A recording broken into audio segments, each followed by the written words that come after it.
করবে, তোমার যখন পিপাসা লাগবে তোমার পানির ব্যবস্থা করে। বলেন না নাউজুবিল্লাহ। এভাবে উনি চেনা দিচ্ছেন যে এগুলা তোমার মাবুদ। একটু চিৎকার করে বলেন নাউজুবিল্লাহ। আপনাদের কি মনে হয় এগুলা মাবুদ? মাবুদ হওয়ার জন্য কিছু শর্ত শারায়েত আছে না নাই?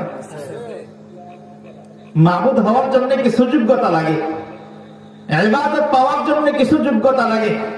আল্লাহ রাব্বুল আলামিন পবিত্র কোরআনুল হাকীমের আয়াতুল কুরসির মধ্যে কয়েকটা যোগ্যতার সারি আল্লাহ তুলে ধরেছেন।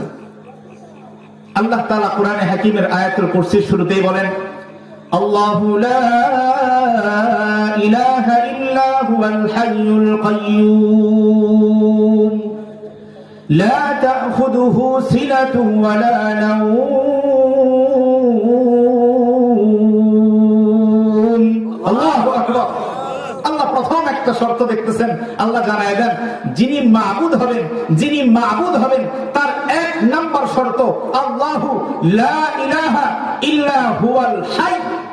যিনি মাবুদ হবেন তিনি চিরঞ্জীব হবেন, তিনি কখনো মরবেন না, তিনি কখনো মরেনও নাই।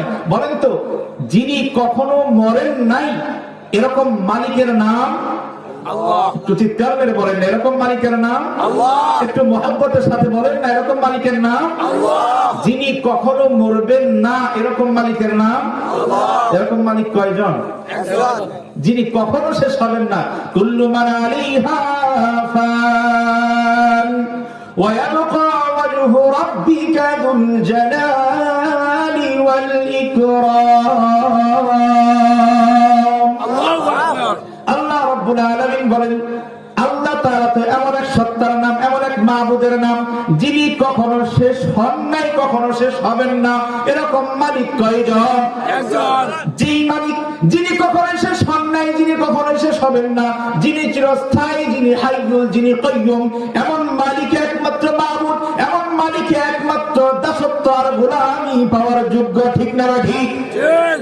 আবু বকর সিদ্দিক রাদিয়াল্লাহু তাআলা আনহু নবীজিকে শোনাচ্ছেন, ইয়া রাসূলুল্লাহ আমার বাবা দেখায় দিচ্ছেন এই মালিক এটা করবে, এই মাবুদ এটা করবে, এই মাবুদ এটা করবে।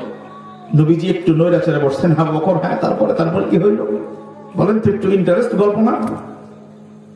আবু বকর সিদ্দিক রাদিয়াল্লাহু তাআলা আনহু বলতেছেন, ইয়া রাসূলুল্লাহ তো আমার বাবা একটু দূরে সরার পরে আমি ওই যেই মাবুদটা খাবারের আয়োজন করে তার কাছে গিয়ে বললাম, মাবুদ আমার তো ক্ষুধা লাগছে, খাবার দেন। তারপর কয় ফালাম ইউজিবনি, আমার কোন কথার উত্তর দেন, খাবার দিতে পারবেনি।